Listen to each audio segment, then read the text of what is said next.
২৮ ফেব্রুয়ারি মার্কিন ইসরায়েলি হামলার জবাবে মধ্যপ্রাচ্যে থাকা তাদের মিত্র দেশগুলোতে পাল্টা আঘাত হানে ইরান। এর মধ্যে সংযুক্ত আরব আমিরাত অন্যতম।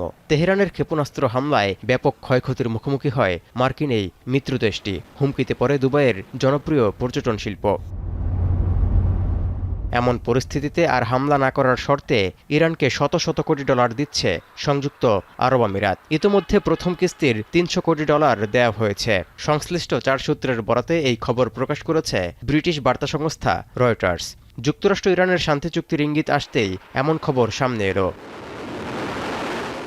এই অর্থ যুক্তরাষ্ট্র ও তাদের মিত্রদের কাছে জব্দকৃত ইরানের $2400 কোটি সম্পদের অংশ কিনা তা এখনও নিশ্চিত নয়। তবে যুক্তরাষ্ট্র এই অর্থ ফেরত না দিলে কোনো চুক্তিই হবে না বলে সম্প্রতি সাফ জানিয়ে দেয় তেহরান। এদিকে সূত্রের দেয়া তথ্য বলছে ইরানকে মোট $2000 কোটি দিতে পারে সংযুক্ত আরব আমিরাত। তবে এই অর্থ আমিরাতের নিজস্ব নাকি দেশটির ব্যাংক বা অন্য কোথাও আটকে থাকা ইরানেরই অর্থ সে বিষয়ে নিশ্চিত করা হয়নি।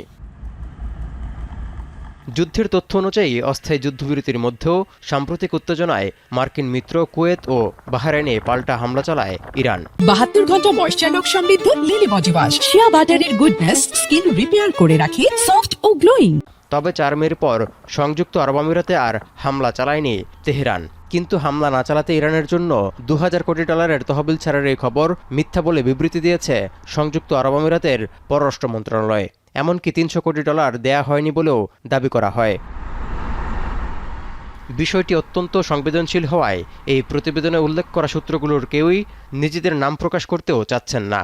আমিরাতের এমনই এক কর্মকর্তা দাবি করেন তাদের দেশ পুরো অঞ্চলে উত্তেজনা কমিয়ে দীর্ঘস্থায়ী শান্তি ফেরানোর চেষ্টা করছে। এমনকি সংঘাতের প্রভাব থেকে মধ্যপ্রাচ্যের মানুষকে রক্ষায় মার্কিন প্রচেষ্টাকে দেশটি সমর্থন করে বলেও দাবি করা হয়। এদিকে মার্কিন ভাইস প্রেসিডেন্ট জেডি ভ্যান্স শুক্রবার জানান কোনো চুক্তিতে সই করলে বা বৈঠকে অংশ নিলেই ইরানের অর্থ ছাড় দেবে যুক্তরাষ্ট্র। তৌহিদুর রহমান, এখন বিশ্ব।